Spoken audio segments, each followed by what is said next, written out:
Yo, what is up everyone, Zeno What If here.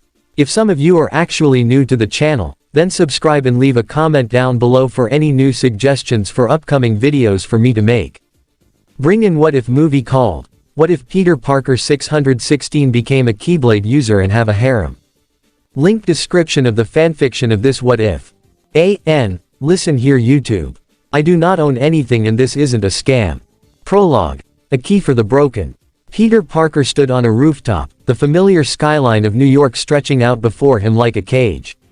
The city he had bled for, the people he had saved countless times, it all felt hollow now. His friends looked at him with pity or disdain. Aunt May's silence was a wound that never closed. And MJ was happy with someone else. A man named Paul. What was the point? The question echoed in the silence of his mind. He had tried everything, love, jobs, sacrifice, only to be met with the relentless, crushing weight of what the world called the Parker luck. Was humanity just a failed experiment? A cosmic joke?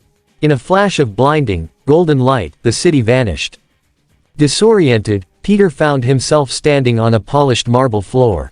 He was in a vast, circular chamber, lined with towering stained glass windows depicting scenes of great battles and heroes of legends he didn't recognize. It seems my summoning has worked, a calm, aged voice stated. Peter spun around. An old wizard sat at a simple wooden desk, his eyes twinkling with ancient knowledge and a deep, unsettling empathy. Who are you? Where am I? Peter demanded, his Spider-Man instincts on high alert. I see a man who has been broken, the wizard replied, his voice heavy with sorrow. Broken by that corrupted, greedy universe you called home. I have observed many realities, Peter Parker. And I must confess, my greatest disappointment has been Earth-616. Peter stared, his mask doing little to hide his shock. How do you know all that? I am an observer, a custodian of stories. And your story, it was meant to be one of hope. Yet, the world warped it into a tragedy. I would rather see that universe remade than watch it continue to poison a soul as pure as yours. Why me? Peter's voice was a raw whisper, all his defenses gone. Of all the people, why bring me here? Because I sense the good in you, the wizard said, standing and approaching him. A selflessness that persists despite the world's cruelty. You are a man who never gives up hope, even when hope has given up on you. That is the mark of a true hero. There are those who still care for you, Peter, even if they are not in your world. For the first time in years, a genuine smile touched Peter's lips. He slowly pulled off his mask, revealing tears streaking through the grime on his face. He felt seen, truly and completely, for the first time. The wizard placed a comforting hand on his shoulder, and Peter felt a wave of peace wash over him. Why did you bring me here? Peter asked again, his voice steadier. To give you a second chance. A new life where you can be happy, and where your heroism will be valued, not vilified. The wizard gestured, and a weapon materialized in the air between them. It was unlike anything Peter had ever seen, a key, but unmistakably a weapon. Its guard was ornate, and a faint, warm light emanated from its length. This is a keyblade, the wizard said. It is a weapon of light and heart. Hesitantly, Peter reached out and grasped the hilt. A surge of incredible power, warm and positive, flooded his veins. It was a feeling so foreign, so good, that it made him gasp. In a flash of light, his familiar Spider-Man suit dissolved, replaced by form-fitting, silvery armor that felt both lightweight and impossibly strong.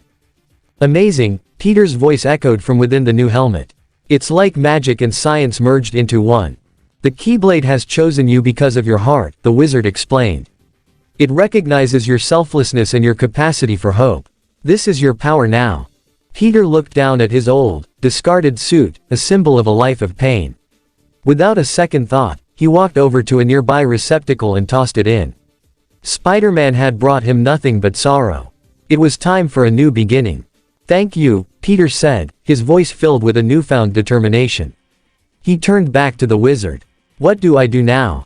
Now, you must train. You must learn to master the power you now hold. As if on cue, a door materialized in the wall and opened. A man of Asian descent, with a stern but kind face and wearing similar armor, stepped through. So, this is our new student, the man said, his eyes assessing Peter. I am Master Equus. I can sense the pain and sacrifice you carry. Your world was consumed by a darkness not of monsters, but of ingratitude. It is a tragedy when a city relies on one man to protect it, yet offers him only scorn in return. Peter simply nodded from within his helmet. Come, Master Arrakis commanded. Let us begin your training. As Peter followed his new master out of the chamber, he felt something he thought was lost forever: hope.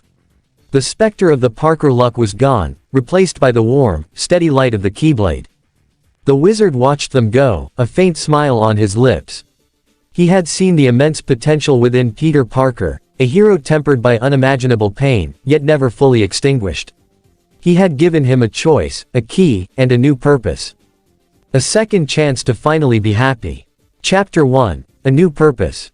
The grand chamber faded behind him, replaced by a stark, serene training ground under a sky of impossible stars. Peter Parker, encased in the unfamiliar weight and comfort of his keyblade armor, stood before his new mentor, Master Arrakis. The wizard's gift hummed in his grip, the keyblade, a key-shaped weapon thrumming with a light that felt like absolution. Now, we begin, Master Arrakis stated, his voice calm yet firm. The training was intense, a fusion of physical discipline and mystical attunement. Peter's body, honed by years as Spider-Man, adapted quickly to the new forms and maneuvers. But it was the metaphysical aspect that truly astounded him. He learned to channel the energy of the keyblade, to call upon elemental forces, Fira, Blizzara, Thundera, spells that answered his will with crackling obedience. He was a quick study, his scientific mind fascinated by the interplay of magic and physical law. Good, Master Arrakis commended after Peter successfully parried a magical strike with a well-timed barrier spell. Your body remembers combat, and your heart is open to the light. This is excellent. During a rest period, Peter finally voiced the question swirling in his mind. Master Arrakis, what exactly does a keyblade wielder do? A keyblade warrior's duty is to protect the worlds from the darkness that seeks to consume them, Master Arrakis replied, his gaze stern. To safeguard the light in every heart. So, I'll be going to other worlds? Peter asked, a flicker of his old curiosity igniting. The concept was familiar, yet entirely new. Yes, my young trainee. A wry, almost forgotten smile touched Peter's lips beneath his helmet. Great. So it's like going into different universes, but instead of the Spider-Verse, I'm going to the universe of Disney, right? Indeed, you are, Master Arrakis confirmed. But then, why go to these worlds if there's no immediate threat? If there are no, heartless, creatures to fight? Darkness is a constant, Peter, the Master explained patiently. It spawns from the negative emotions in every heart. But understand this, light and darkness must coexist. One cannot exist without the other. To destroy darkness completely would be to have eternal day with no night. How would the world rest? How would it find balance? Peter considered this, the logic resonating deeply. I mean, that does make sense. You get rid of night, how would people sleep or function properly? I guess good and evil must exist in balance. Exactly, my young student. Master Arrakis's expression darkened slightly. However, I have seen universes where that balance is sickened. Your home, Earth 616, is filled with a corruption I find despicable. The greed in the hearts of those called heroes, the Illuminati, their civil war, the Worldbreaker Hulk. I have seen their selfish deeds. To think they were once considered Earth's mightiest heroes, only to fall so far. It is a tragedy. Yet, you were one of the few who stood as a true hero among them. Hearing this, spoken with such conviction, Peter felt a genuine warmth spread through him. For the first time in a long time, his sacrifices were acknowledged not as failures, but as virtues. He felt validated. Now, Master Arrakis said, pulling Peter from his thoughts. He gestured with a hand, and a shimmering portal of light and swirling colors erupted in the center of the training ground. It is time for your first journey. This portal will take you to a world known as Corona. Prove yourself there, not through destruction, but through protection. Nodding, Peter turned towards the luminous gateway. He took one last look back at his master, a new determination solidifying within him. This was his second chance. Stepping forward, he vanished into the light, the portal depositing him not in a New York alleyway, but at the edge of a vibrant, sun-drenched forest that looked like it had sprung from a storybook. Meanwhile, in a darkened warehouse in New York. Are you sure this thing will work, Shocker? rumbled the voice of Tombstone, his pale, granite-like skin stark under the dim lights. Herman Schultz, the shocker, fiddled with a complex device of wires and glowing conduits. The readings are all over the place, boss, but the energy signature is stable. It should open a doorway, just like you wanted. Good. With that wall crawler missing for weeks, it's the perfect time to expand our operations. We need new talent, ones he's never faced before, Tombstone stated, his cold logic masking a simmering ambition. Activate it. Let's see what other worlds have to offer. Shocker threw a switch. The machine whined to life, energy arcing between its nodes before tearing a ragged, unstable hole in reality. With a shared nod, the two villains stepped through the chaotic portal, their destination unknown, their intentions set on recruitment and conquest in the unsuspecting realms beyond. Their path, unbeknownst to all, was now on a collision course with a lone keyblade wielder in a world of floating lanterns and lost princesses. Chapter 2, Peter and the Long Blonde-Haired Girl. World. Disney Universe, Tangled. A swirling portal of light opened, and Peter stepped through in his arachnid keyblade armor. He landed softly on grass, the smell of fresh rain and wildflowers filling the air. "Hi," Peter muttered, looking around the lush, vibrant forest, amazed at the life surrounding him. Another world. Another adventure. He walked forward, pushing away vines and leaves, when something towering caught his attention, a tall stone tower, cracked, cold, and worn by time.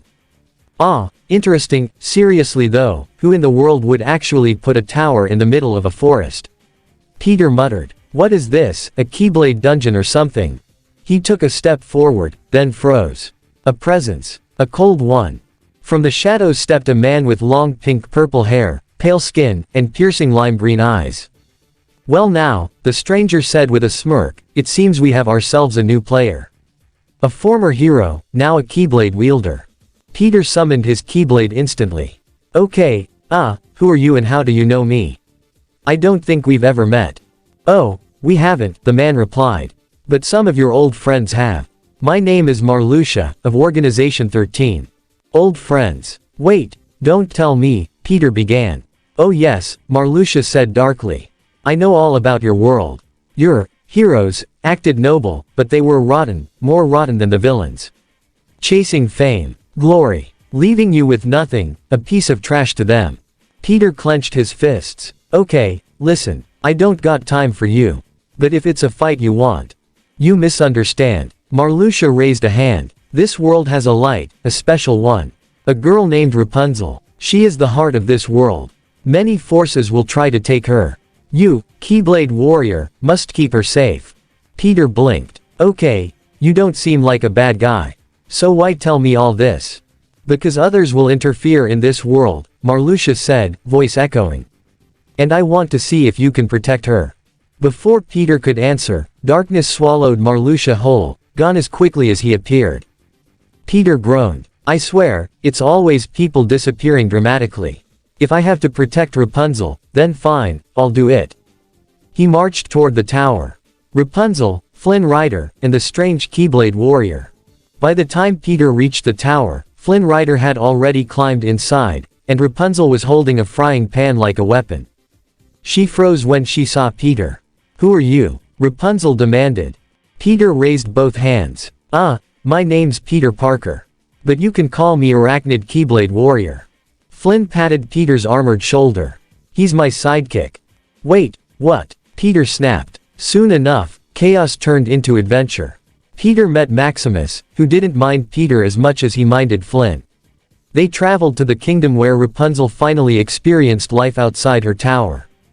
Peter even danced with her in the festival square, a rare peaceful moment he genuinely enjoyed. Night of Lights. On the lake that night, Rapunzel watched the lanterns rise into the sky. I was just scared, she whispered. For 18 years, I wondered what if it wasn't everything I dreamed. Peter didn't interrupt, he just watched her glow in the lantern light. Then, a chill. Not heartless. Nobody's. Peter sighed. Seriously. You guys need a new hobby. He leapt from the boat and cut through the nobodies with ease, Keyblade flashing with cosmic light. But when he turned back, Rapunzel was gone. Oh no. Tower. She went back. The lost princess. Rapunzel faced her mother, who revealed the truth too late. Rapunzel was the missing princess. Peter swung toward the tower, beating down nobodies on the way and climbing the stone wall in seconds. He reached Rapunzel, only for Mother Gothel to stab him in the side. Peter gasped, pain ripping through him. Rapunzel screamed his name. With shaking hands, Peter grabbed a shard of broken mirror. "Sorry, but this ends now," he panted. He sliced off Rapunzel's hair. Gothel aged instantly, crumbling into dust as Pascal tripped her out the window. Rapunzel collapsed beside Peter, glowing hair gone but natural magic warm in her hands. "Please," she whispered. "Don't leave." Peter smiled weakly. "I'm not going anywhere." Light healed his wound. Rapunzel, crying with relief, leaned down and kissed him. Flynn watched from the doorway and gave Peter a thumbs up. Farewell, and a new journey. Peter knew he had to leave this world. But Rapunzel refused to stay behind. Flynn chose to go too. Still, Peter made one final stop, the castle. Rapunzel reunited with her parents in an emotional embrace. Then she told them, "I want to travel with Peter. I want to see the worlds." Peter bowed politely. "I'll protect her with my life." They stepped toward the portal together. Unaware that far away, Tombstone's gang watched them. "Hurts, hurts," one of the villains whispered. "I have to eat them now." The darkness grew. The hunt had begun. Chapter 3, A Warm Heart in Arendelle. A portal of shimmering light spat Peter Parker out into a knee-deep snowdrift. The sudden, biting cold of the Arendelle outskirts stole his breath. "Whoa, talk about a cold reception," he grumbled, his teeth instinctively chattering. But just as quickly, a comfortable warmth spread from his arachnid keyblade armor, regulating his temperature. "Damn, this armor is better than anything Stark ever made." Somewhere, in the depths of the multiverse, Tony Stark felt an inexplicable and petty urge to correct someone. Shaking off the disorientation, Peter's senses tingled. Shadowy Heartless emerged from the blizzard, but they were no match for his refined hybrid style. He moved like a dancer of destruction, a keyblade slash here, a web-assisted swing there, a blast of fire magic to finish a group. It was fluid, instinctive, and effective. As he moved, a figure caught his eye through the swirling snow, a woman, graceful and solitary, weaving a magnificent ice castle into existence with a flick of her wrists. "Damn," Peter whispered, his hero's instinct mixing with genuine awe. "She really knows how to be creative with her powers." His admiration was cut short by the arrival of another, a blonde woman who seemed to materialize from the storm itself, her presence cold and clinical. "Great," Peter sighed, his keyblade appearing in a flash of light, its spider-shaped guard gleaming. "Don't tell me you're also part of Organization 13. A faint, almost bored smile touched her lips. "You may call me Lerxine. It seems you are a unique soul, pure of light, and yet, I can sense you've walked the line between light and darkness. An interesting style." The battle was fierce and swift. Lerxine was fast, her lightning-quick attacks a blur, but Peter's years of combat experience against unpredictable foes gave him the edge. He anticipated her moves, countering her lightning with his own thunder-infused webs and using his superior agility to dodge her relentless assaults. "We will meet again sooner or later, warrior," Lerxine hissed before vanishing into a dark corridor, leaving Peter alone in the snow. Pressing on, Peter's path soon crossed with a talking snowman, which was both bizarre and oddly charming. Hello there. I'm Peter. Are these your friends?" he asked, gesturing to the snowmen. "Never met, don't know anyone," Olaf cheerfully replied. This encounter led him to Princess Anna, to whom he explained his extraordinary situation. "I'm from another world, a superhero. I'm here to help your sister." Anna, though bewildered, saw the sincerity in his eyes and agreed to let him try. The situation in the castle escalated quickly with Prince Hans's betrayal. But as Peter moved to subdue the treacherous prince, a consuming darkness enveloped Hans, transforming him not into a mere heartless, but into a massive, monstrous heartless boss. The fight was brutal, shaking the very foundations of the Ice Palace. In the chaos, Peter found himself fighting not just a monster, but the manifested bitterness and ambition of Hans's heart. With a final, powerful strike of light from his keyblade, he purified the darkness, saving Elsa and Arendelle. In the aftermath, a bond formed between Peter and Elsa. They were kindred spirits, both burdened by great power, both having isolated themselves to protect others. In Peter's courageous and warm heart, Elsa found someone who didn't fear her power, but saw the strength it took to wield it. Chapter 4. Good Luck. Returning to his home universe, Earth 616, Peter Parker found the cosmic scales had finally tipped. The infamous Parker luck had undergone a miraculous inversion. Where once there was only loss and setback, now there was a steady, blessed stability. Embracing his new identity as the arachnid Keyblade warrior, he patrolled New York with a tactical precision and restraint his younger self could only have dreamed of. Crime was stopped efficiently, property damage was minimal, and the city began to breathe a sigh of relief under the watch of this new, strangely competent protector. His life, once a chaotic scramble, was now stable. And it wasn't just because of his hero work. His journeys to other worlds had borne fruit in ways he never expected. In Beauty and the Beast, he had aided Belle, not by confronting the beast, but by using his scientific mind alongside her father's ingenuity to help craft a cure, restoring the castle's enchanted servants to their human forms. He'd also handily dispatched a swarm of Heartless that threatened the village. Belle, brilliant and curious, was amazed and intrigued by this interdimensional warrior scientist. In Mulan, he stood beside Fa Mulan, understanding the weight of responsibility she carried. Together, they turned the tide of a battle, and Peter, seeing the honor in her family, offered them a new beginning in his universe, an offer Mulan accepted, her warrior's spirit finding a new home. In Cinderella, he attended a royal ball in casual yet fine attire, sharing a dance with Ella. When Heartless invaded the celebration, a flash of light transformed him into his armored form, and he cleared the threat with dazzling efficiency. Later, when her step-family's cruelty came to light, Peter did what a hero with a camera does best. He gathered irrefutable evidence of their neglect and abuse, ensuring Ella's path to freedom was just and permanent. Her enduring kindness and hope resonated with him deeply. Returning to Earth 616, he was not alone. He was accompanied by these remarkable women, Belle, Mulan, and Ella, each finding joy and purpose in this new, vibrant world. Belle, with her brilliant mind, was fascinated by the technology. Working alongside Peter in his modest lab, she helped him design and build revolutionary devices, like autonomous keyblade drones for reconnaissance and aid. Together, they applied for positions at a cutting-edge tech firm. Peter's innovative ideas, combined with Belle's insightful perspective, landed them well-paying jobs with full benefits, a stability Peter had never known. His personal life, once a graveyard of misfortune, was now filled with good fortune.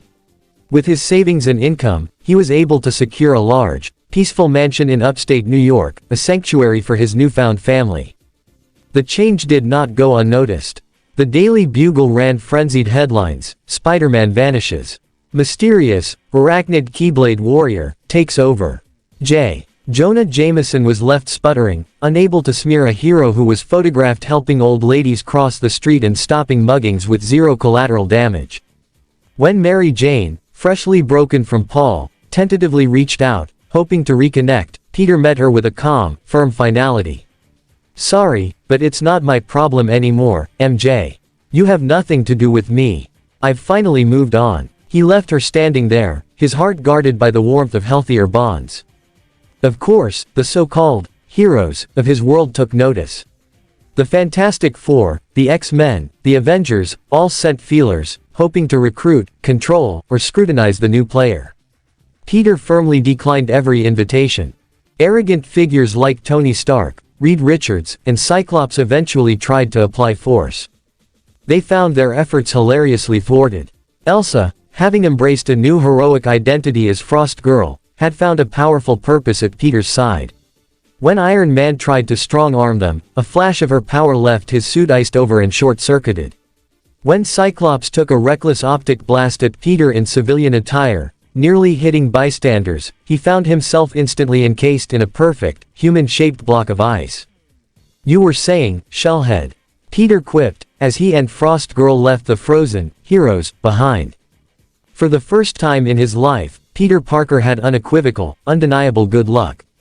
Chapter 5. Annoyances. Some habits die hard. Tony kept sending recruitment packages, nanotech armor painted red and blue, because subtlety is dead. Peter kept mailing them back with post-it notes. No. Reed tried science. Peter answered with a Keyblade drone that projected a hologram of Reed's own Ultimate Nullifier, plans labeled, property of a better universe. Johnny Storm cornered him on a rooftop once, flames flickering nervously. Dude, come on, we're the cool ones. Peter punched him into New Jersey. The X-Men were worse. Wolverine showed up at 3 a.m. snarling about territory. Peter sighed, summoned his keyblade, and parried every claw strike with board precision until Logan was hanging upside down in a web cocoon. Tell Cyclops the popsicle thing was a warning, Peter said, yawning. Next time Elsa makes it permanent. Even the villains were confused. Kingpin stared at security footage of the arachnid Keyblade warrior dismantling an entire Magia weapons shipment without a single broken window. Tombstone cracked his knuckles. He's too clean. I don't like clean. Across town, in a dimly lit lair full of rejected robot parts, Buddy Pine Syndrome watched the same footage. He saw the way Peter caught a falling civilian with a perfectly timed arrow spell. Saw the way the crowd cheered instead of cowered. Syndrome's lip curled. Heroes, he spat. Always pretending they're better. He turned back to his assembly line of sleek, upgraded Omnidroids, bigger guns, adaptive AI, painted matte black. Let's see how perfect he is when there's no one left to save. Peter, meanwhile, was in the mansion's workshop. Yes, mansion, Bell's investment advice plus Peter's patents equaled obscene money. He was fitting a little girl who'd lost both legs in a car accident with carbon fiber prosthetics that responded to nerve impulses like they'd been born there. The girl took one step. Then another. Then ran. Peter's eyes stung behind the mask. Rapunzel kissed the top of his head. Mulan handed him a towel like a proud big sister. Elsa allowed herself half a smile. Violet recorded the whole thing on her phone so Belle could update the company website, Fresh Start Prosthetics, because everyone deserves a second chance. Peter looked around the room at the impossible family the universe had finally decided he deserved. His Parker luck, long gone, replaced by something better. Something earned. And for the first time in his life, Peter Parker went to sleep without waiting for the other shoe to drop. Because there was no other shoe. Only the soft glow of 6 princesses who loved him, a keyblade that chose him, and a world that, for once, was finally on his side. Chapter 6. Annoyance with the Web Warriors. New York City was quiet. Too quiet. Peter Parker, now operating solely as the arachnid Keyblade warrior, perched on a rooftop ledge, his crimson and black armor reflecting the afternoon sun. According to the data streaming on his phone, citywide crime had plummeted to a statistical anomaly, 0.1%. The streets below were clean, patrolled by the silent, efficient garbage disposal robots he and Belle had designed together. It was a utopia of his own making, a stark contrast to the chaotic, grimy city he'd once swung through as Spider-Man. Yet, the peace grated on him. His annoyance wasn't directed at the citizens, but at the so-called heroes who had once been his peers. The Avengers, the Fantastic Four, their reputations were in tatters. The world now knew of the Illuminati's horrific secrets, their cold calculus that had sacrificed entire worlds. The public's trust had evaporated, replaced by widespread contempt. He'd made his position clear. When Tony Stark, Iron Scrap, as Peter now coldly thought of him, had tried yet again to recruit him, Peter had slammed him into the pavement and left him there, a dented monument to hubris. Clint Barton's attempts to prove his superiority ended with the Archer frozen solid in a block of magical ice, a humiliated human popsicle left as a public spectacle. They weren't heroes anymore in the eyes of New York, they were just fuckers who only cared for themselves. He was scrolling through another damning news article when his spider sense buzzed, a familiar, aggravating frequency. He didn't turn around, but an annoyed scowl settled on his face. Well, look what the spider dragged in. He finally turned to see them, the Web Warriors, assembled on the rooftop behind him. At the front was Julia Carpenter, the so-called Madam Web. Spider-Man, she began, her tone dripping with a patronizing gravity. The word was a trigger.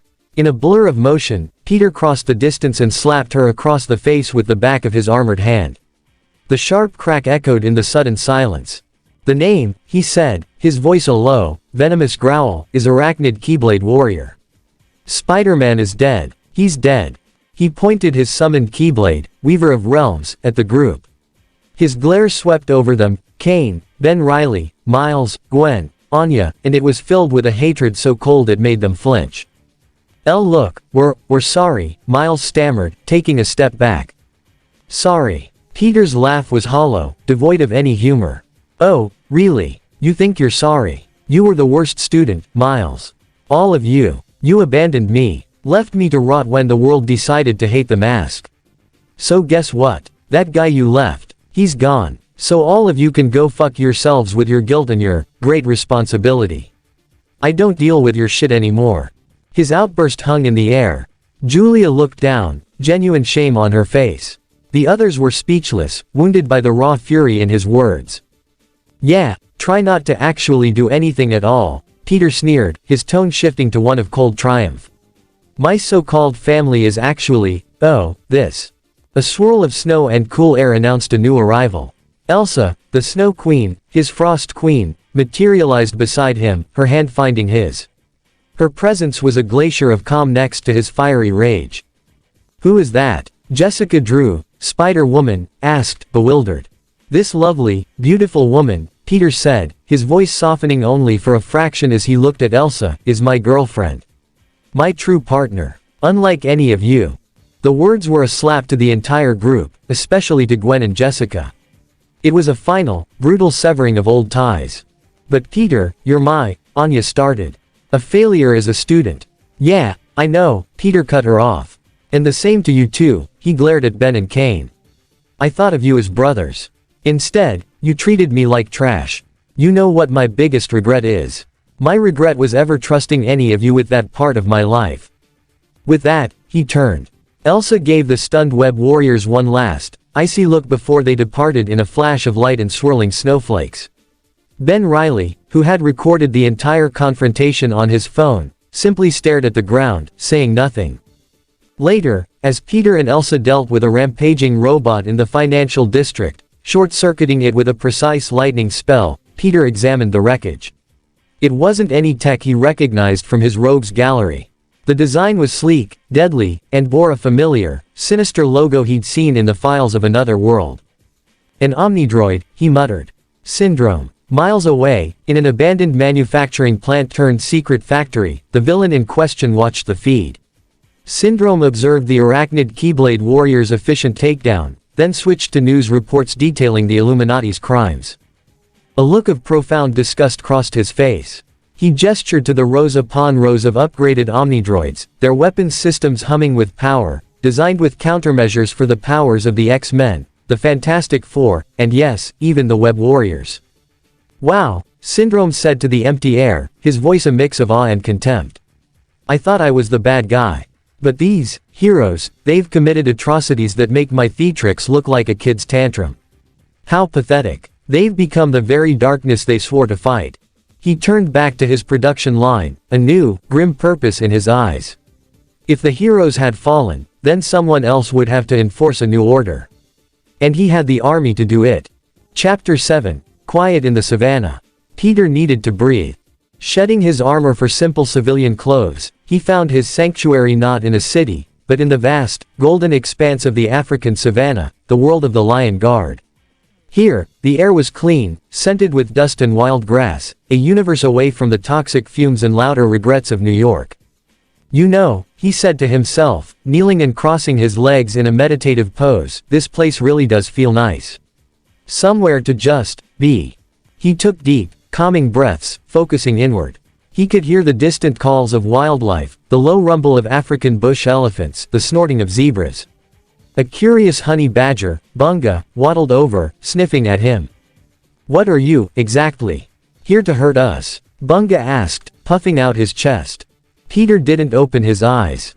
Do you mind? I'm trying to meditate. I've got a lot of stuff in my mind.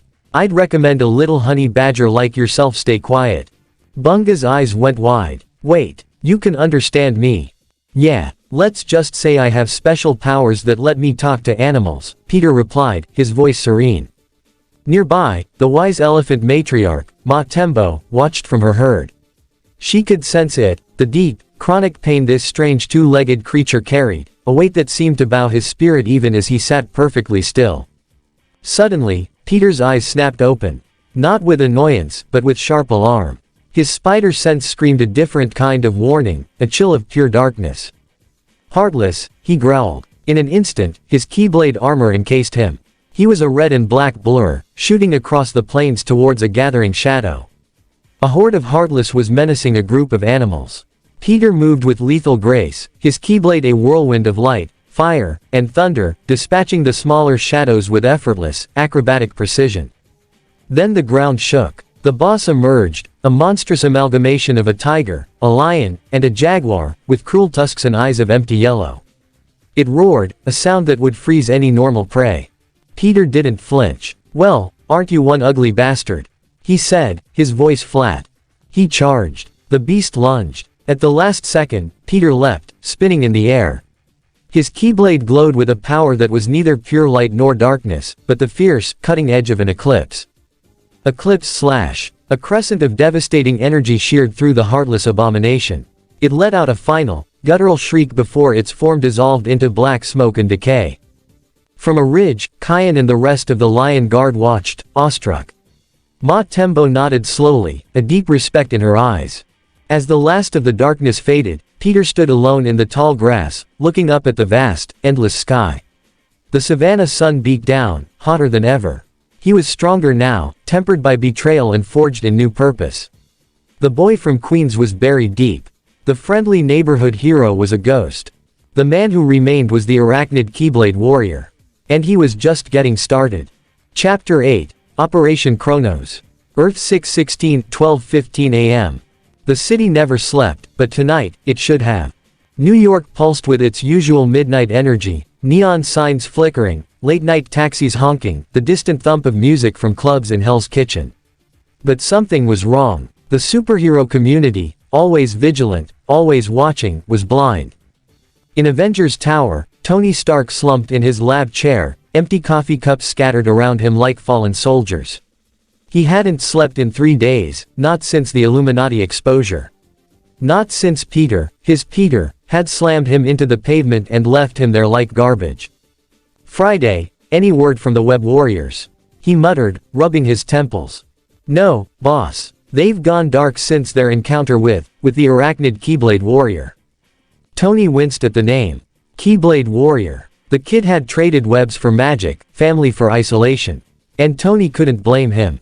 Across the city, in a sanctum sanctorum that felt emptier than it should, Doctor Strange meditated, trying to pierce the veil of future events. But every path he saw ended in smoke. Every vision dissolved into static. Something is coming, he whispered to the ancient artifacts surrounding him. Something I cannot see. He didn't know how right he was. Abandoned manufacturing plant, secret factory location.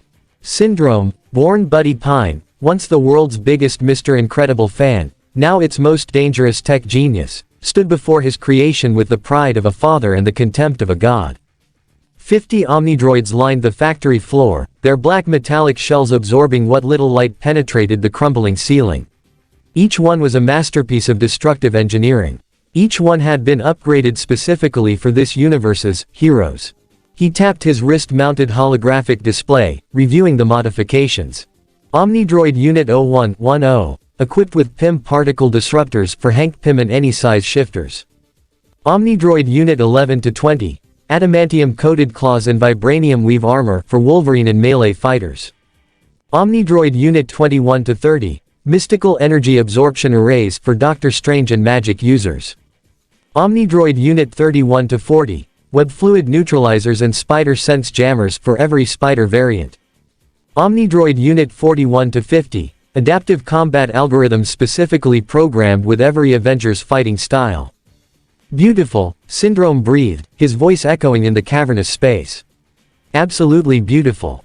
Behind him, monitors displayed news footage from the past week, heroes being publicly mocked, protests outside the Baxter building, politicians calling for superhero registration, for oversight, for accountability. Syndrome's expression shifted from pride to disgust. You know what I find fascinating? He said, turning to address the shadows where his 616 collaborators lurked. The Taskmaster. The Tinkerer. A recovering Justin Hammer, desperate for relevance. I spent my entire life trying to prove I was better than heroes. I wanted to become a hero so badly, and when they rejected me, I wanted to destroy them. He picked up a remote control, his thumb hovering over the activation button. But these heroes, they've done the job for me. They exposed themselves as hypocrites. As monsters. The Illuminati didn't just kill people, they killed worlds. Billions of lives, erased because it was convenient. He pressed the button. 50 pairs of red eyes flickered to life in the darkness. So I'm not a villain anymore. I'm a correction. I'm the fire that burns away the rot so something better can grow. The Omnidroids began to move, their massive feet shaking dust from the rafters. Operation Kronos is active, Syndrome announced. Target: every so-called hero in the 616 universe. Priority 1, the Avengers. Priority 2, the X-Men.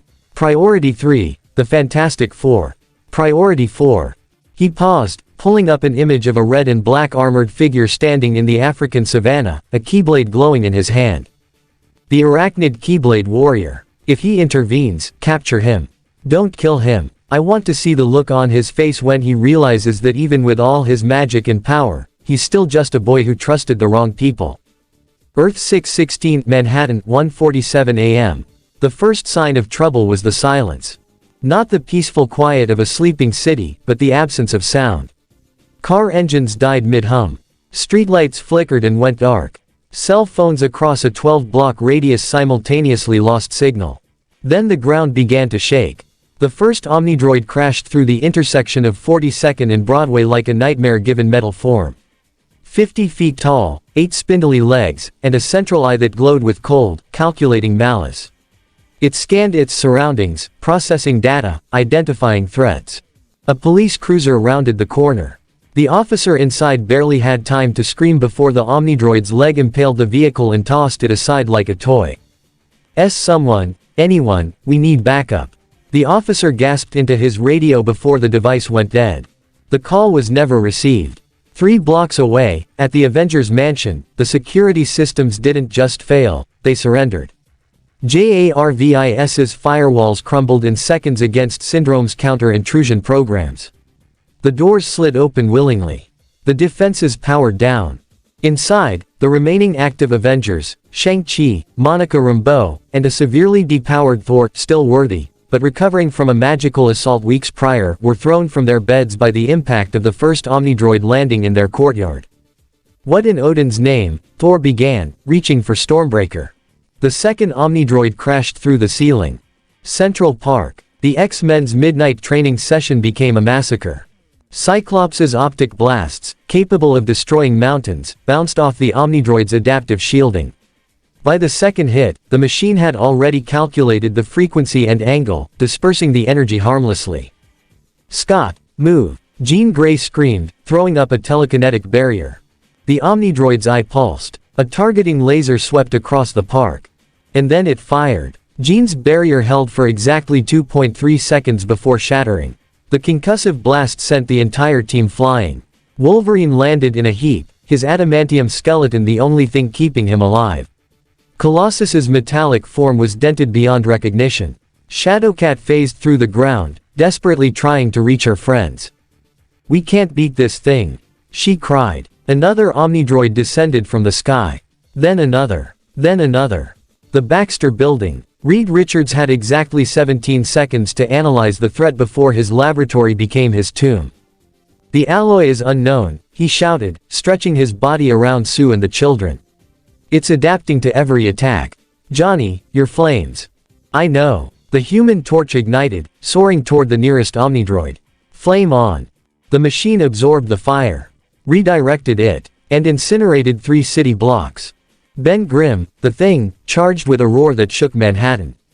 His fists, capable of shattering mountains, left only dents. The Omnidroid responded by grabbing him and throwing him through the Brooklyn Bridge. Avengers Tower. Tony Stark's Hulkbuster armor lasted 6 minutes. 6 minutes of trading blows with an enemy that learned from every punch, every repulsor blast, every missile. By minute 4, the Omnidroid was dodging his attacks before he made them. By minute 5, it had hacked his suit's targeting systems. By minute 6, it had him pinned, his armor sparking and useless. Friday, emergency protocols. Tony gasped. No, boss. It's already in the system. It's laughing at us. The AI is actually laughing. Through his cracked faceplate, Tony watched the Omnidroid's eye zoom in on him. And for one horrible moment, he saw it, a reflection of his own face, broken and defeated, staring back at him. Peter was right, he whispered. We deserved this. The Omnidroid raised its leg for the final blow. Chapter 9, Death of All Heroes. Earth 6:16, 3 a.m. The night did not end.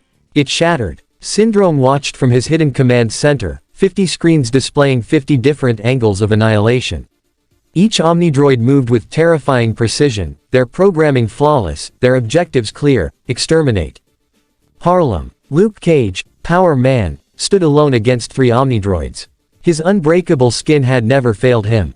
Not against bullets. Not against explosions. Not against the Hulk himself. But these machines. The first Omnidroid's claw pierced his abdomen like tissue paper. He roared, swinging a fist that would have demolished a tank. The machine caught it, crushed it. The second Omnidroid tore through his back, its appendages emerging from his chest in a spray of crimson. Jess, he gasped, thinking of his wife, his daughter. The third Omnidroid ripped him in half. Hell's Kitchen.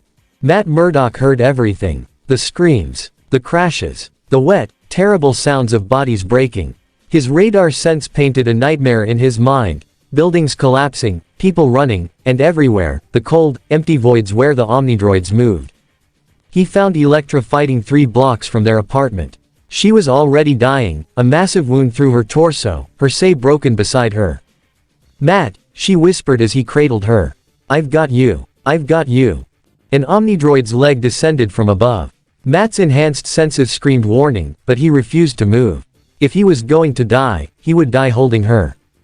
The leg impaled them both. Avengers Tower ruins. Tony Stark's Hulkbuster armor was scrap. His arc reactor flickered weakly, damaged beyond repair. He crawled through the debris, searching for survivors, for anything, for hope. The Omnidroid found him first. It didn't kill him quickly.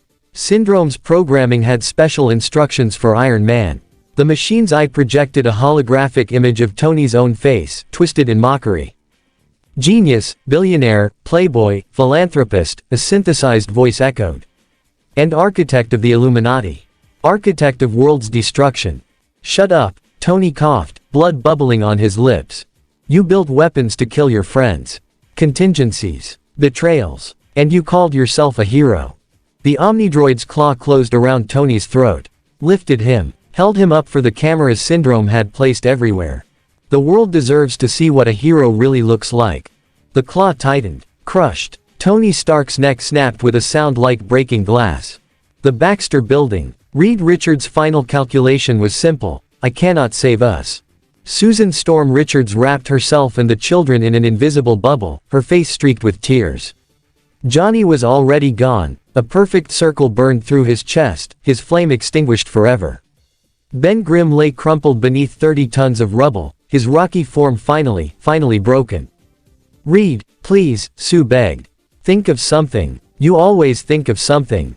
The Omnidroid designed specifically for Reed Richards stepped through the wall. Literally through it, its molecules shifting, adapting, becoming intangible just long enough to bypass every defense.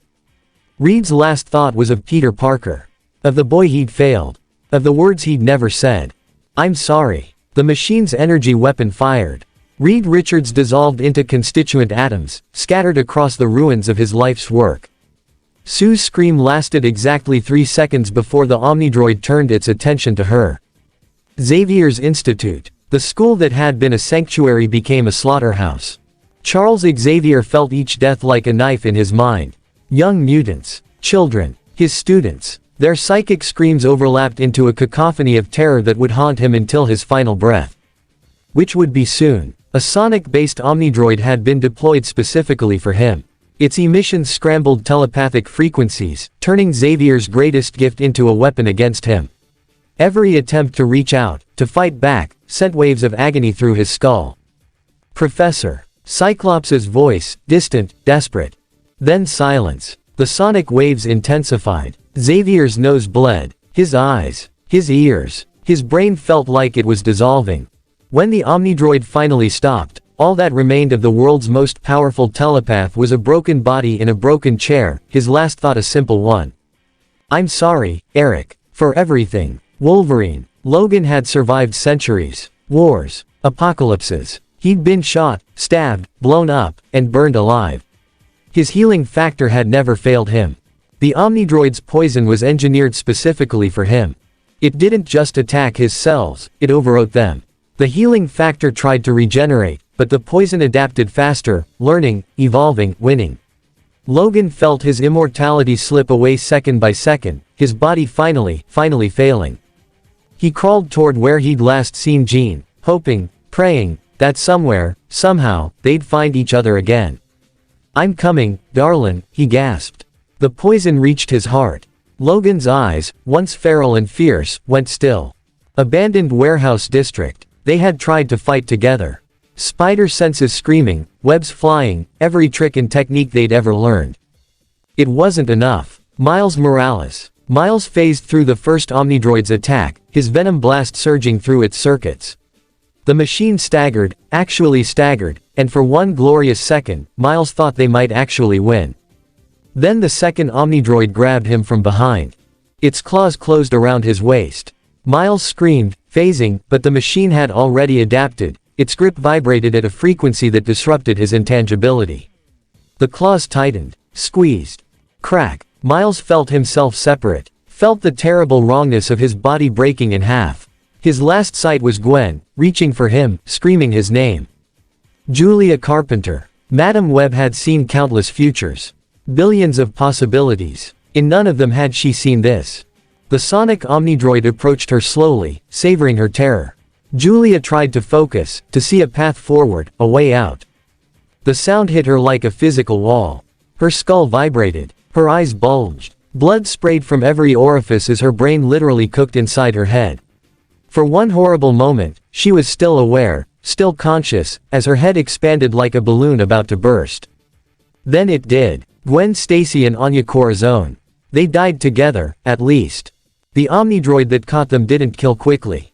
Syndrome's programming recognized them as Peter's people, the ones who had abandoned him, failed him, hurt him most. The machine's instructions were clear. Make them suffer. Gwen's legs were broken first. Then her arms. Then her back. Through it all, she screamed, cried, begged, for mercy, for death, for anything. Anya lasted longer. Younger, more resilient, she fought until her body simply couldn't anymore. The machine broke her slowly, methodically, recording every moment for Syndrome's viewing pleasure. When it finally ended, both girls were unrecognizable, broken dolls discarded in an alley, their webs useless, their senses silent, their lives over. The survivors. Ben Reilly and Kane watched it happen. They were too far to help. Too injured to move. Hidden beneath rubble, bleeding, broken, they could only stare in horror as their family was murdered before their eyes. Ben's face was streaked with tears and blood. Kane's hands clenched so hard his knuckles split. We have to, Ben started. For what? Kane's voice was hollow. To die like them. To accomplish nothing. Ben had no answer. He could only watch as the Omnidroids moved on, searching for more victims, more heroes to exterminate. Earth 616, 4:30 a.m. Global broadcast. Every screen on Earth flickered simultaneously. Televisions, phones, billboards, computer monitors. The screens in subway stations and airports, in hospitals and schools, in homes and offices across every continent. The signal couldn't be blocked, couldn't be stopped, couldn't be escaped. Syndrome's face appeared. Greetings, people of the 616 universe, he said, his voice calm, pleasant, almost friendly. My name is Syndrome, and you might be wondering who I am. He smiled, the smile of a man who had waited his whole life for this moment. I'm the one who created the contingency robots currently purging your world of its so-called heroes. And before you judge me, before you call me a monster, allow me to show you what your heroes really are. The screens filled with images. The Illuminati's crimes, every one. The Hulk exiled to space. Wanda Maximoff imprisoned and manipulated. Contingency plans against the Avengers themselves. Weapons built in secret. Worlds sacrificed for the greater good. Tony Stark working with anti-mutant operations.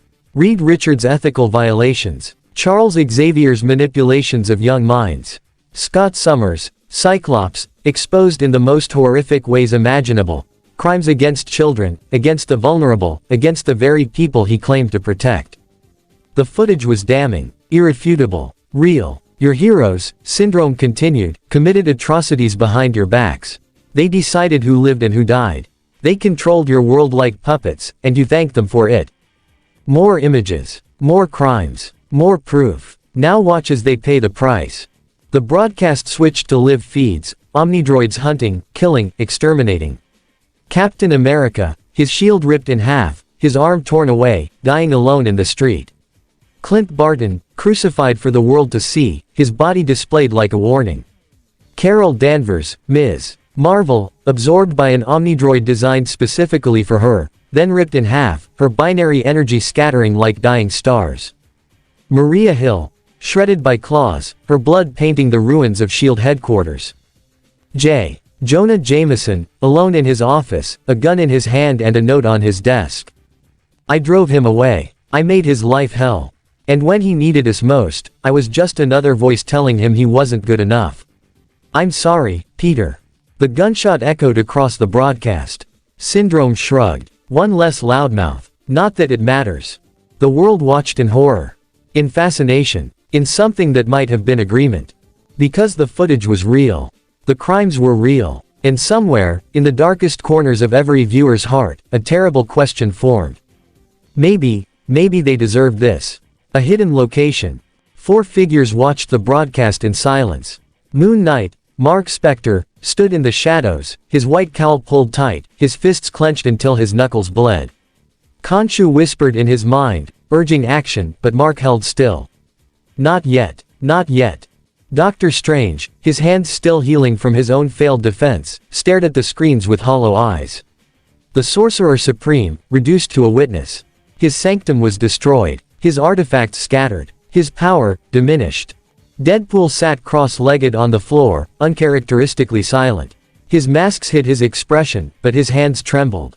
Even he, with all his chaos and humor, found nothing funny in this. Spawn, Al Simmons, stood apart, his necroplasmic armor pulsing with barely contained rage. He'd seen hell. He'd been to hell. But this was something else. Ghost Rider's skull face flickered with hellfire, his chain wrapped tight around one fist. The spirit of vengeance burned with the need to punish, to judge, to destroy. But Johnny Blaze held him back. Not yet, Blaze whispered. He's coming. They all felt it. A presence. A power. A light cutting through the darkness. The portal opened behind them. New York City ruins 5 a.m. The arachnid glider tore through dimensional barriers and emerged above what was left of Manhattan. Peter Parker saw it all. The broken buildings. The burning streets. The bodies, so many bodies, scattered like discarded toys. His enhanced senses, already overwhelmed, screamed with the echoes of death. Thousands. Tens of thousands. Heroes and civilians alike. Miles. He felt it before he saw it, the absence of his friend's presence. The silence where Miles's energy should have been. Gwen. Anya. Julia. Gone. All gone. Peter landed in the middle of destruction, his armor materializing around him, his keyblade glowing with power he could barely contain. The rage built inside him, a fury so pure, so focused, that it threatened to consume everything. But he wasn't alone. The Incredibles. A sleek aircraft descended through the smoke.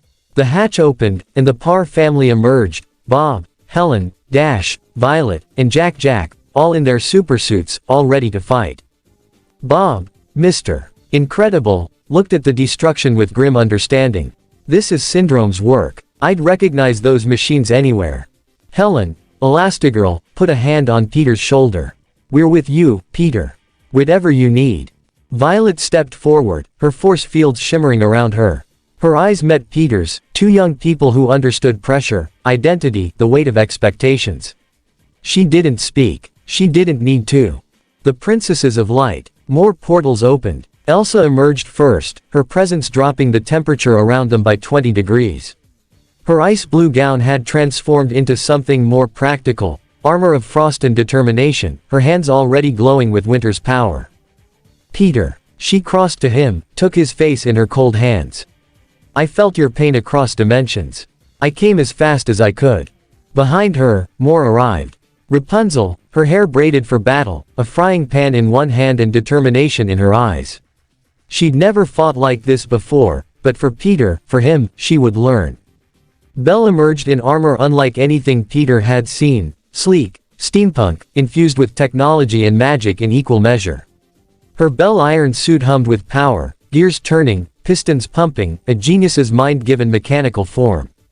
I modified it from blueprints Syndrome left behind in his own world, Belle explained, seeing Peter's surprise. I've been preparing for this. We all have.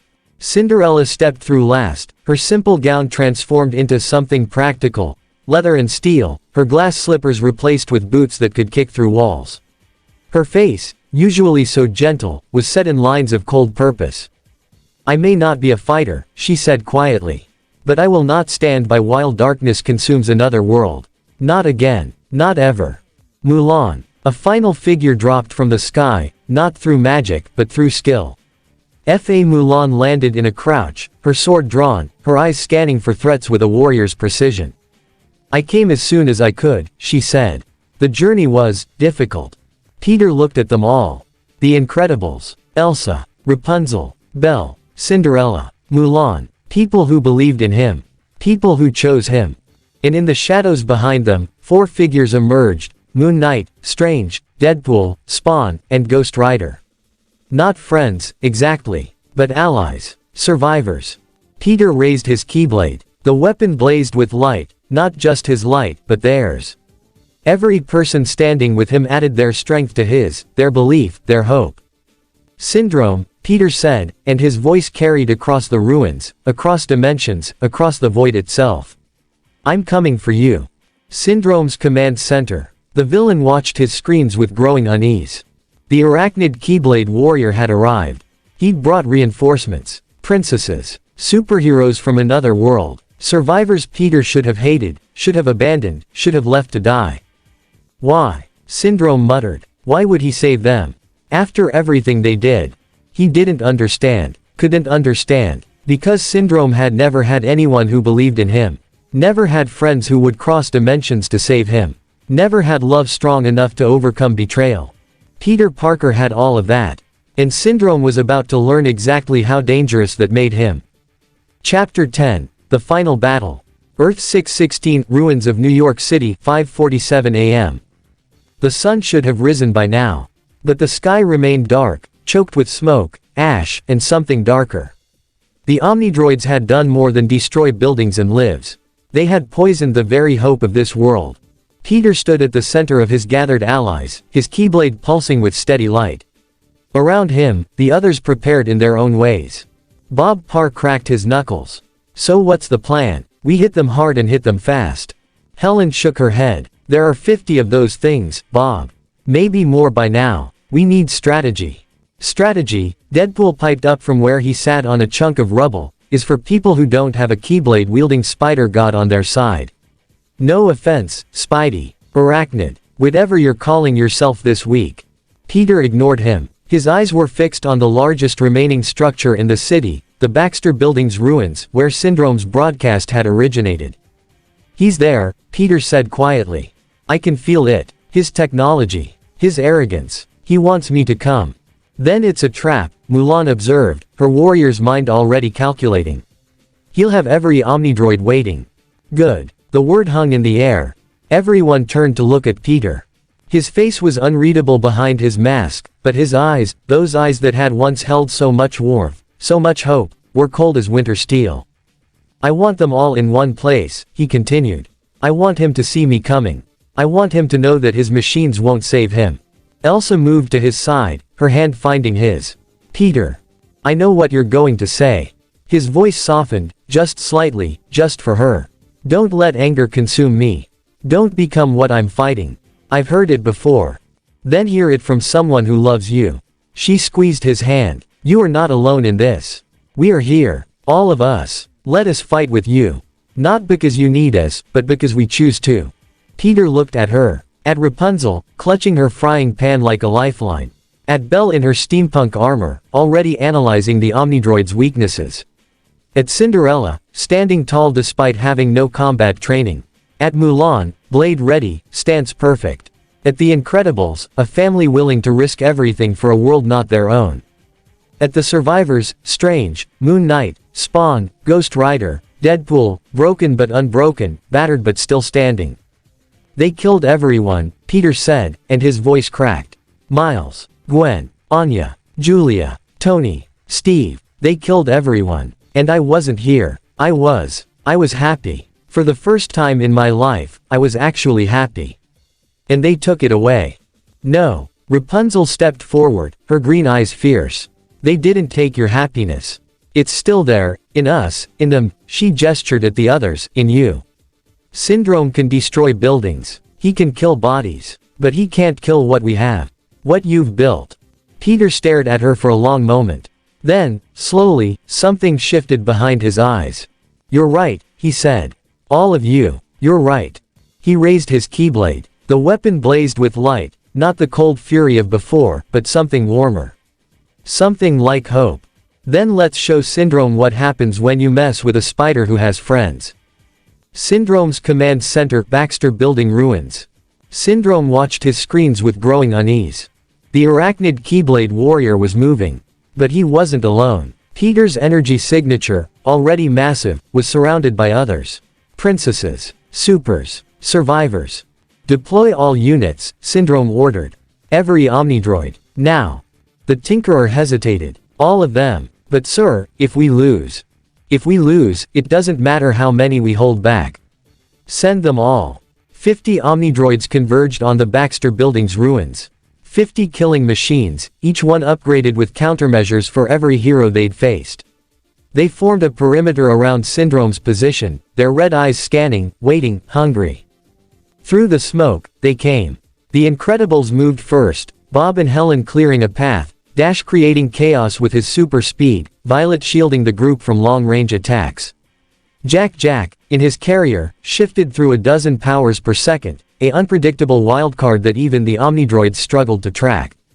Mulan flanked left, her blade singing as she sliced through smaller attack drones. She moved like water, like wind, like the warrior she'd always been. Cinderella stayed near the center, not fighting but supporting, throwing debris out of paths, pulling injured civilians to safety, her eyes always scanning for those who needed help. She was the heart they protected, and she protected them in return. Rapunzel's hair lashed out like golden whips, wrapping around Omnidroid legs, tripping them, tangling them. She'd never fought before tonight, but she'd spent years defending herself in a tower. She knew how to survive.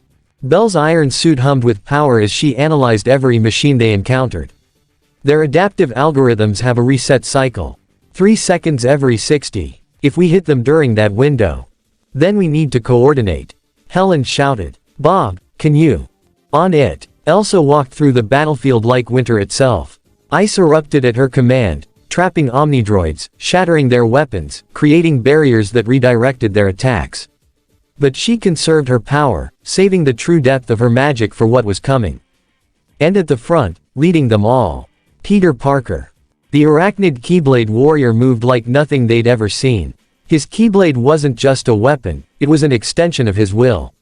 Fire, ice, lightning, wind, light, each strike combined with his spider agility, his web slinging, his decades of combat experience compressed into months of magical training. An Omnidroid lunged. Peter dismantled it, blade slicing through joints, lightning frying circuits, a final blast of light scattering its remains to the wind. Another. He didn't stop. He couldn't stop. Behind him, his friends fought and bled and died. No, not died. He wouldn't let them die. He couldn't. Miles, he whispered as he fought. Gwen, Anya, Julia, I'm sorry. I'm so sorry. I should have been here. I should have. An Omnidroid's claw caught him across the chest, sending him tumbling through rubble. Before it could follow up, Violet's force field snapped into place around him. Get up, she shouted, her voice cracking. Peter, get up. They need you. He looked at her, at this girl who understood pressure, who understood hiding, who understood being more than anyone expected.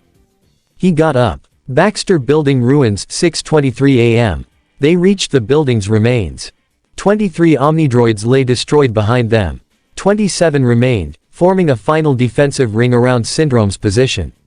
The survivors were exhausted, bleeding, bruised, running on fumes and determination. Bob Parr's suit was shredded. Helen moved with a limp. Dash had finally stopped running, his small body trembling with exhaustion. Violet's nose bled from maintaining too many shields for too long. Mulan's sword was chipped, her armor cracked, but her eyes remained sharp. Rapunzel's hair was tangled with debris and oil, but she still stood. Cinderella's boots were worn through, but she still smiled at those who needed hope. Belle's iron suit sparked and smoked, but her mind kept analyzing, kept searching for weaknesses. Elsa stood at Peter's side, frost forming around her feet despite her exhaustion. Her face was pale, but her resolve was iron. Moon Knight, Strange, Deadpool, Spawn, and Ghost Rider formed a secondary line, beings of vengeance and magic and chaos, holding back the tide so the others could advance. Peter. Doctor Strange's voice was weak, but steady.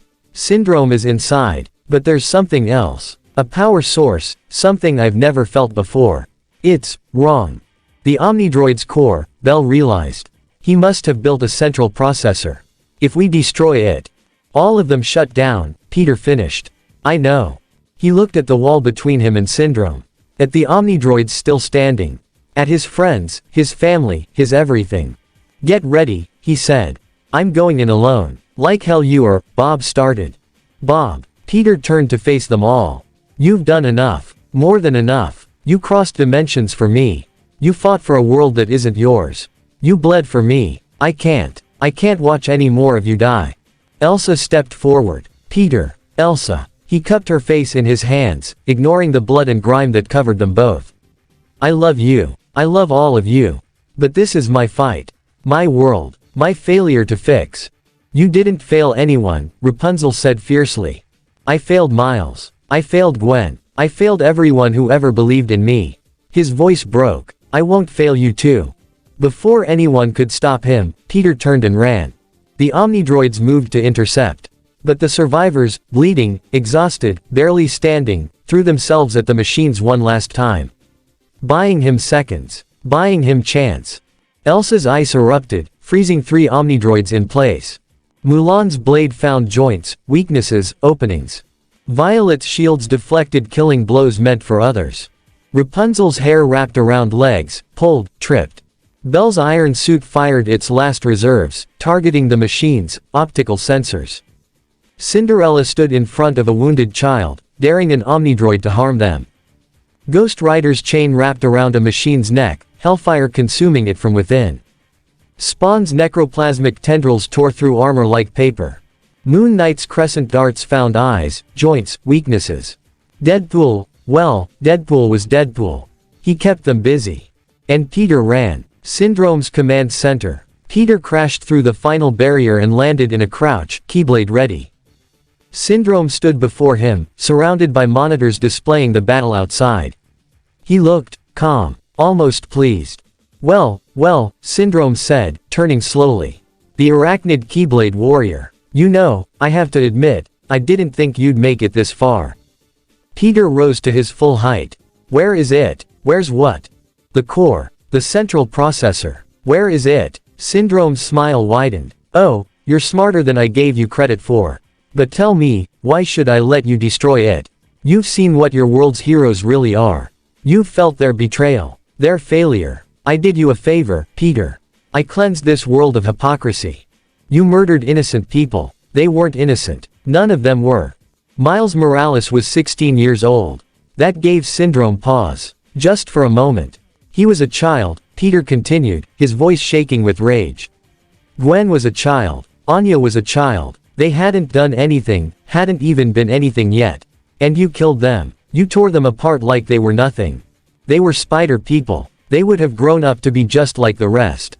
No. Peter's keyblade blazed. They would have grown up to be better. Because that's what we do. We learn, we grow, we try. Even when we fail, even when we fall, we get back up and we try again. Syndrome studied him for a long moment. Then, slowly, he began to laugh. You really believe that, don't you? You really think there's hope for this world? For these people? He gestured at the monitors showing the battle outside.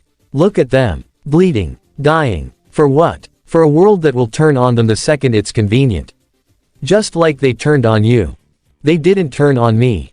Didn't they? Syndrome's eyes gleamed. I've seen the footage. The web warriors, your family, abandoned you. The Illuminati, your leaders, betrayed everyone. The public, the people you swore to protect, hated you for years. And still you fight for them. Still you die for them. Why? Peter was silent for a long moment. Then, quietly, because someone has to. He raised his keyblade. And because I'm not alone anymore. Syndrome's smile faltered. What? The wall behind him exploded. Elsa stepped through the breach, ice crystallizing around her feet. Behind her came the others, bleeding, broken, but standing. Every single one of them. You said you were going in alone, Elsa said, a ghost of a smile on her pale face. You should know by now, I don't take orders well. You idiots, Peter breathed, but his voice cracked with emotion. You beautiful, stupid idiots.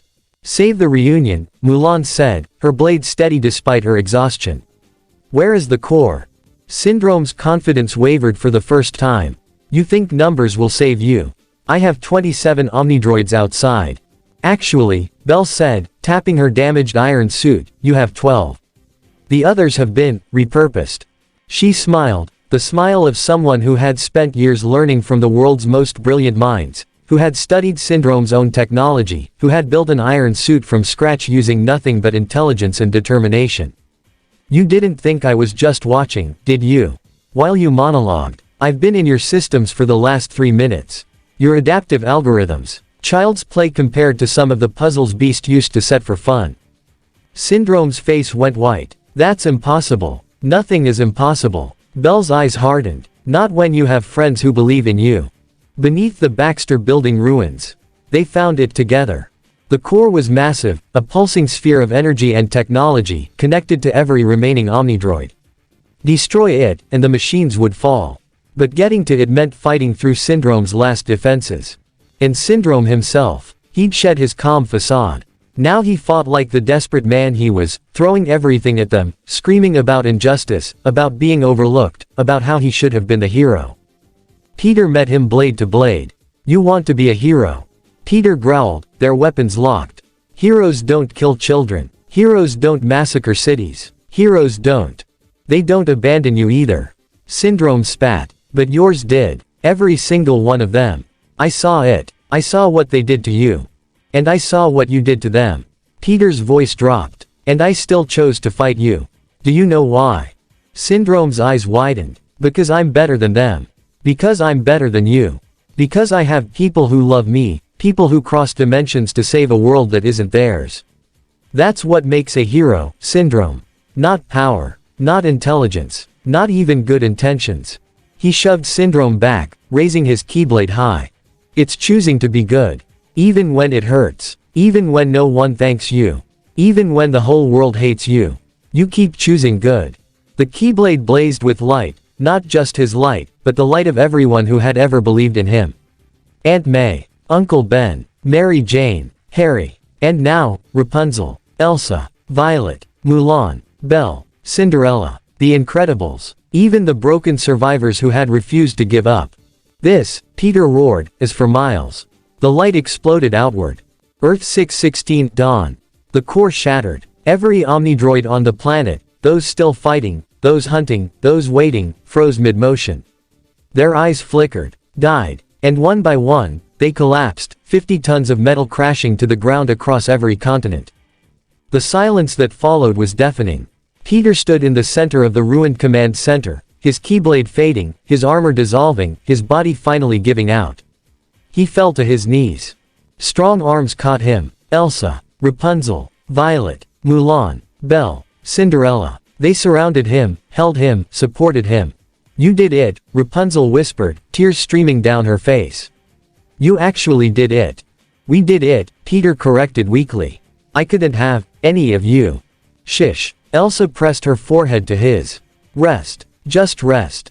Around them, the survivors gathered. The Incredibles, battered but alive. Moon Knight, leaning on Strange. Spawn and Ghost Rider, their fires dimmed but not extinguished. Deadpool, somehow still standing, somehow still breathing. And through the rubble, 2 figures crawled. Ben Reilly. Kane. They looked at Peter, at the boy they'd failed, the brother they'd abandoned, and for a long moment, no one spoke. Then Ben whispered, "I'm sorry. I'm so sorry." Peter stared at them, at the faces of his brothers, broken and bloody and alive. "I know," he said quietly. "I know. It wasn't forgiveness. Not yet. But it was a start." 1 week later. The cleanup would take years. The rebuilding, decades. The healing, that might take forever. But slowly, painfully, Earth 616 began to recover. The truth about the Illuminati couldn't be erased. The world had seen their crimes, their sins, their failures. But they had also seen something else, a boy in red and black armor, standing against impossible odds, fighting not for glory or recognition, but because it was right. Peter Parker stood on a rebuilt rooftop, looking out at a city that was finally, truly his. Not Spider-Man's city. Not the arachnid keyblade warrior's city. His city. The city he'd saved, not alone, but with friends. Footsteps behind him. He didn't turn. "They're waiting for you," Elsa said softly. "All of them. Rapunzel's making breakfast. Belle's trying to explain her iron suit to Helen. Violet and Mulan are sparring. Cinderella's helping with the relief efforts. The Incredibles are being the Incredibles." Peter smiled. And Syndrome. Gone. The core's destruction scattered him across dimensions. "He's not coming back." Peter nodded slowly. Then, quietly, "I keep seeing them. Miles. Gwen. Anya. Julia. All of them. I keep thinking, if I'd been faster, if I'd come sooner." "Stop." Elsa moved to stand beside him.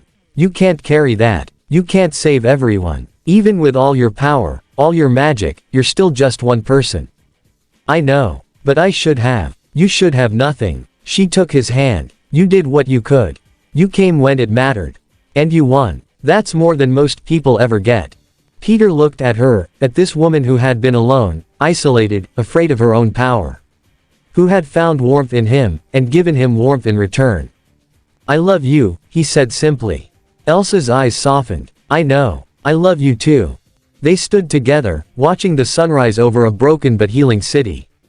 Behind them, laughter drifted from the rebuilt safe house, Rapunzel's bright giggle, Belle's thoughtful hum, Violet's rare chuckle, Mulan's quiet amusement, Cinderella's gentle warmth, the Incredibles' boisterous chaos.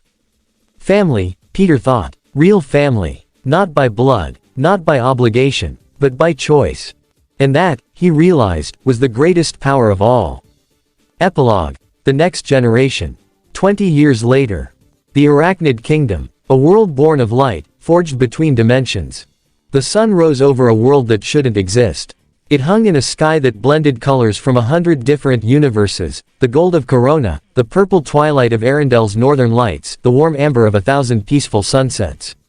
Below, a city sprawled across floating islands connected by bridges of crystallized light and webs that shimmered like spun silver. This was the Arachnid Kingdom. Peter Parker's greatest creation. A sanctuary for heroes, a crossroads between worlds, and home.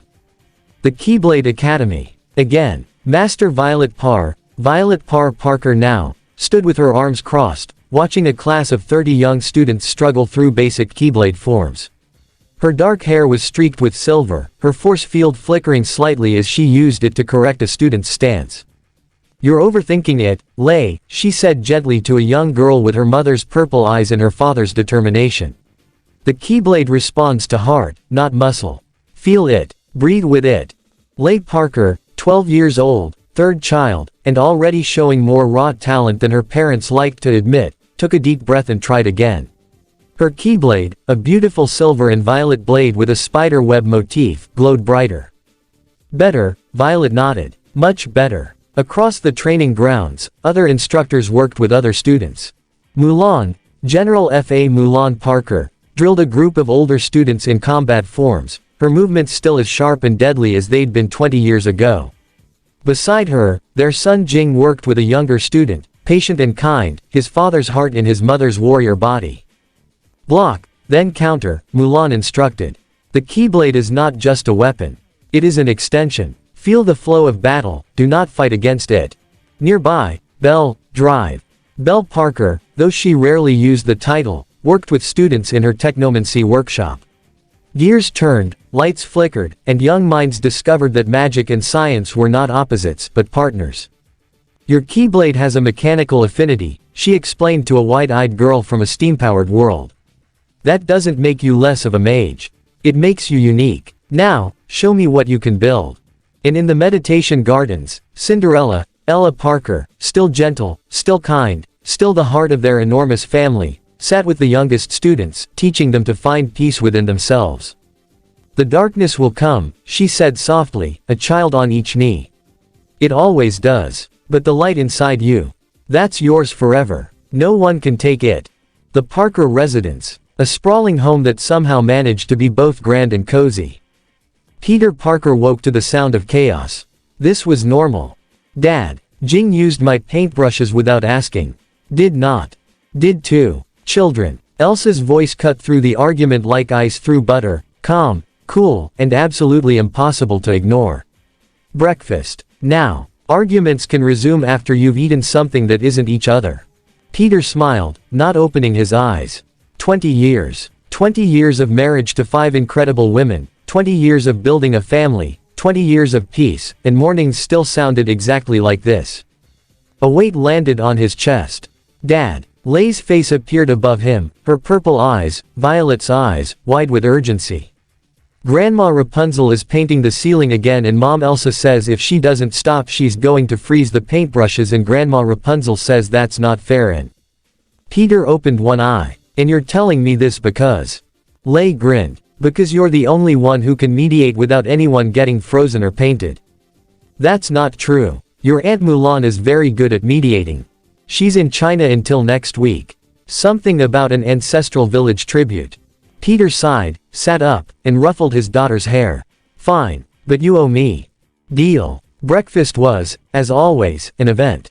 The dining table stretched seemingly forever, enlarged by magic, expanded by Belle's technology, and constantly covered in food from a dozen different worlds. Rapunzel's famous hazelnut soup, Arendelian pastries, Chinese dumplings, French bread, American pancakes. And, because Jack, now in his 30s and still chaotic, had visited last week, a truly alarming amount of chili cheese fries.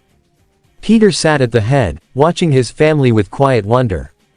Rapunzel was, indeed, painting the ceiling, floating on her hair, adding tiny spiders to a mural of their lives together.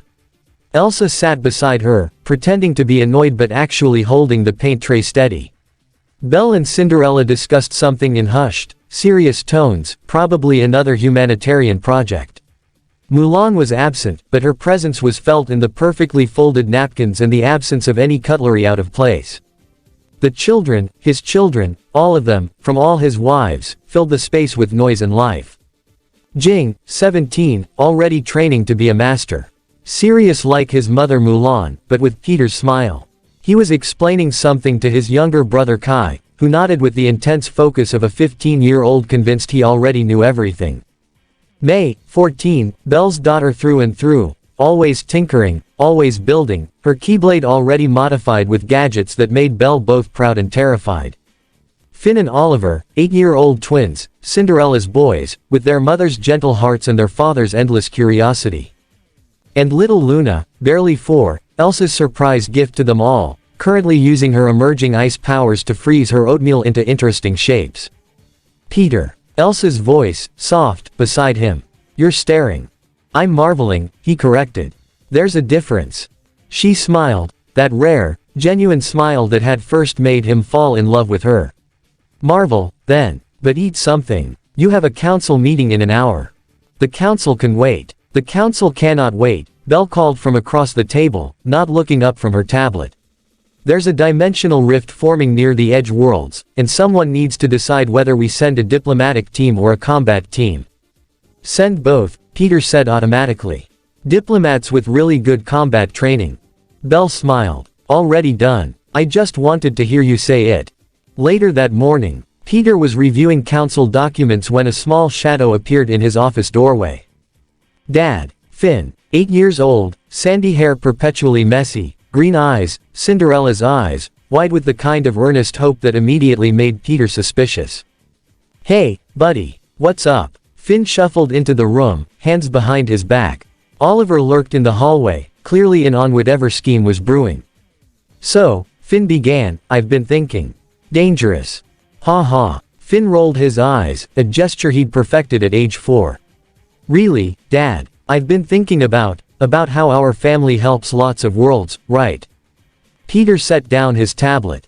This was going to be good. Right. And how we have friends everywhere. Also right. And how sometimes, when people need help, we bring them here to be safe. Peter nodded slowly. Where is this going, Finn? Finn took a deep breath. I want a pet. Peter blinked. A pet. Not just any pet. Oliver burst in, unable to contain himself any longer. A really special pet. A pet elephant, Finn said solemnly. And a panda, Oliver added. Peter stared at his sons. Then he did something he'd learned from years of parenting 5 children with 5 extraordinary women. He closed his eyes, counted to 10, and said, have you asked your mothers about this? Silence. Finn, Oliver, have you asked your mothers? Well, Finn said carefully, we thought maybe you could help us ask them. Because you're the best at asking. Oliver added. Mom Ella says you convinced her to marry you and 5 other people, so you must be really good at asking. Peter pinched the bridge of his nose. Boys, an elephant is not a small pet. A panda is not a small pet. They require special care, special food, special habitats. We have a whole kingdom. Finn pointed out. We have floating islands and magic gardens and Aunt Belle's technology and Aunt Elsa's ice palaces and we'd take care of them. Oliver promised. We'd feed them and walk them and clean up after them and everything. Peter looked at their faces, so hopeful, so sincere, so absolutely convinced this was a reasonable request. He thought about all the impossible things he'd done in his life. All the battles won, all the world saved, all the darkness defeated. And he realized, with a kind of weary resignation, that none of it had prepared him for this. Wait here, he said. The sunroom. Peter found his wives gathered in their favorite spot, a bright, airy room overlooking the kingdom, where Rapunzel's plants grew in happy profusion and Elsa's ice sculptures decorated the corners. I need a family meeting, he announced. 5 women looked up from their various activities. 5 sets of eyes immediately read his expression. What did the boys do now? Cinderella asked, a smile tugging at her lips. They want a pet. A pet is reasonable, Belle said, not looking up from her book. A small dog, perhaps. Or a cat. An elephant, Peter said. And a panda. Silence. Rapunzel's paintbrush froze mid-stroke. Elsa's ice sculptures stopped growing. Violet's force field flickered. Belle's book snapped shut. Cinderella's smile widened. An elephant, Elsa repeated flatly. And a panda, Violet confirmed. They want both, Peter said. At the same time, as pets. Rapunzel burst out laughing. Belle started giggling. Violet shook her head, trying not to smile. Elsa looked torn between amusement and horror. Only Cinderella seemed contemplative. Well, she said slowly, they are very responsible boys. Ella. The other 4 chorused. What? I'm just saying. They take care of their chores, they help with Luna, they want an elephant, Ella. An elephant. In our home. We have floating islands, Cinderella pointed out. We could build a special habitat. Belle could design it. Rapunzel could landscape it. Elsa could create a climate-controlled environment. Violet could set up protective fields. Peter stared at his wife, his gentle, practical, endlessly compassionate wife, and realized she was actually considering this. You can't be serious, he said. Cinderella met his eyes, and he saw something there, a memory, perhaps, of her own childhood, of dreams dismissed, of hopes crushed. Peter, she said softly, our boys have never known cruelty. They've never known what it's like to want something and be told it's impossible just because no one bothered to try. They believe in us. They believe we can do anything. She paused. Don't you want them to keep believing that? The room was very quiet. Rapunzel wiped her eyes. When had she started crying? That's the most beautiful thing I've ever heard. Elsa nodded slowly. If anyone can make this work, we can. Violet shrugged. I mean, it's not the craziest thing we've ever done. Belle was already sketching designs. A panda would need bamboo forests. Lots of them. And an elephant would need space to roam. But if we dedicate one of the eastern islands. Wait. Peter held up his hands. We're actually doing this. We're getting our 8-year-old twins an elephant and a panda. 5 women looked at him. 5 women smiled. Welcome to fatherhood, Violet said. 1 month later. The Eastern Island. Finn and Oliver had no idea what was happening. Their parents had been acting strange for weeks, whispering, disappearing, building something special they couldn't see. Even Aunt Belle's workshop had been off limits, which was very suspicious. Are you nervous? Oliver whispered as they walked with their parents toward the Eastern Island. Terrified, Finn admitted. What if they say no? They already said yes. Remember, Dad said they talked about it and decided to explore options. That could mean anything. They emerged from the transport portal onto the Eastern Island, and stopped. The island had been transformed. A lush bamboo forest stretched across one side, complete with misty hills and a small stream. On the other side, an open savanna with tall grass and a watering hole. In between, a comfortable viewing platform with benches and snacks. And in the middle of it all, 2 figures waited. An elephant, young, playful, with curious eyes and flapping ears. A panda, fluffy, round, munching contentedly on bamboo. Finn, Oliver, Peter knelt beside his sons. Meet your new friends. The boys didn't move, didn't speak, didn't breathe. Then, simultaneously, they screamed, happy, wordless, ecstatic screams, and ran toward the animals. The elephant trumpeted happily and charged to meet them, pulling up just short and wrapping them gently with its trunk. The panda ambled over, curious about the noise, and promptly sat on Oliver's foot. They're real, Finn whispered, tears streaming down his face. They're real.